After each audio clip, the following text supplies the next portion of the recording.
Amerikaning Indiana shtatidagi Rosxoliman texnika institutining Xitoyni tadqiq qiluvchi professor Timothy Cross tarafidan elib berilgan bir tadqiqot Xitoyning Sharq Turkistondagi an'anaviy Uyg'ur uylarini yo'qotish siyosatining madaniyat qirg'inchiligi doirasiga kirdiganligini bishorat qilmoqda. Cross tarafidan irq va etnologiya jurnalida e'lon qilingan maqolada Xitoy kommunist hokimiyati Uyg'urlarning tilidan dinigacha barliq madaniyat omillarini yo'qotmoqda. Hozir millionlagan Uyg'ur yig'ilish lagerlarida tutilmoqda va qo'rqinchli o'zgarishlarni boshdan kechirmoqda deyilgan. Timothy Crossning qarashicha, Xitoy doiralarining an'anaviy Uyg'ur uylarini yo'qotish plani Uyg'urlarning uyida muhim roli bo'lgan supalarga markazlashgan. Uyg'ur madaniyatida supa ustiga gilam silinib, sunnat va to'y qatorliq murosimlarda mehmonlar supaga boshlanadi. Uyg'ur uylaridagi supalarning yo'qolishi me'morlik va madaniyat jihatdagi farqlarni yo'qotadi. Uning qarashicha Uyg'urlarning uylari masjid atrofini cho'rdab o'rnashtirilgan.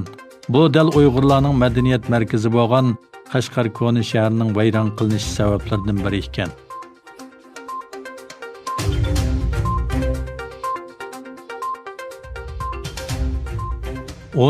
iyul kuni Amerikaning Gollandiyada turishliq bosh elchisi Peter Hoekstra apandi Gollandiyadagi Uyg'ur faoliyatchilari va Uyg'ur jamoati bilan ko'rishib, Uyg'urlarning navbatdagi ahvolini anglagan.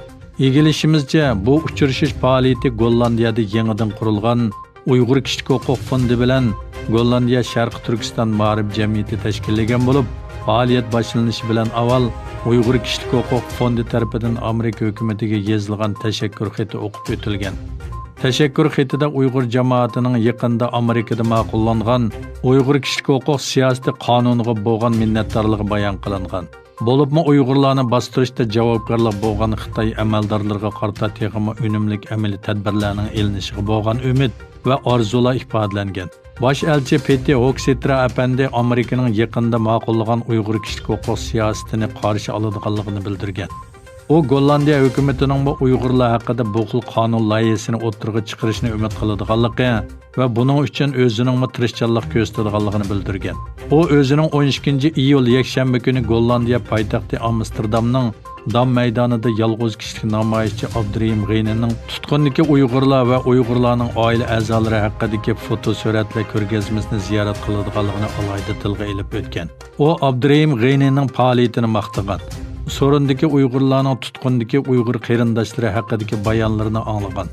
Uyg'urlar so'ragan savollarga javob bergan.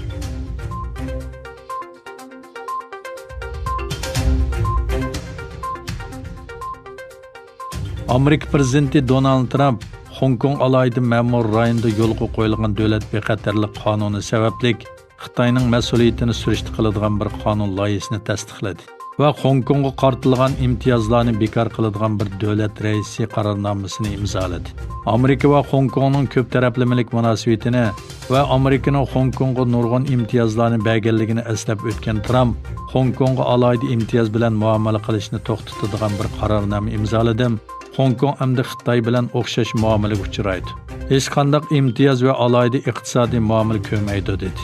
Trump Angliya hukumatining Huawei'ni 5G ul aslahalar qurilishidan chiqarayotganligini qarshi oladiganligini bildirdi va Huawei'ning ishonchlik emasligini aytdi. U Dunyo sahiyat tashkiloti va Dunyo savdo tashkilotini Xitoyning qo'rchoqlari deb atagan bo'lib, Wuhan virusini yoshirish va dunyoga tarqatishda Xitoyni mas'ul tutamiz. Bu yuqumni eng boshda to'xtata oladi. Bu texmi oson bo'ladi dedi.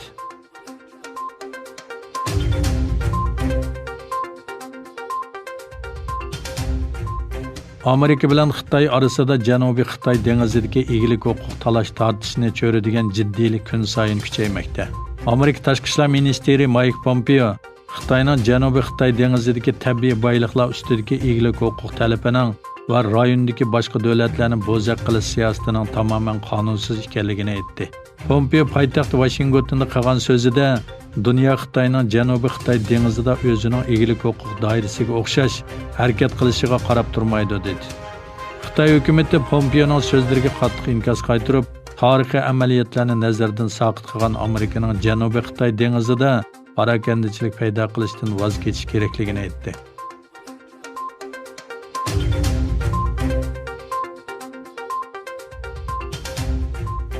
Yaponiya Mudofaa ministrligining Yaponiyaning 2020 yillik mudofaa doklati e'lon qilingan bo'lib, doklatda rayon vaziyati, tahdid ahvoli va davlatlarning asosli ahvoli qatorliqlar ustida baholash elib berilgan. Doklatda Xitoyning kengaymichilik siyosatiga keng yer berilgan bo'lib, Tinch okean rayonining vaziyati bilan Shimoliy Koreyaning yadro tahdidi tilga aylangan. Doklatda xalqaro jamiyatning Xitoy virusi bilan tirkishayotgan va ikkinchi bir to'lqindan andish qilayotgan bir paytda Xitoyning virus yordamlarini siyosiy maqsadda ishlatganligi o'tirg'i qo'yilgan. Doklatda aytilishicha, Xitoy boshqa davlatlarga avatlagan sahiya xodimi Moskva va boshqa yordamlarni siyosiy va iqtisodiy manfaat uchun qo'llangan. Yana bir tarafdan doklatda Xitoy saxta uchur tashviqoti orqali o'z nopuzini oshirishga uringanligi, bu urinishlarning yaqindan kuzatilganligi tilga ilingan.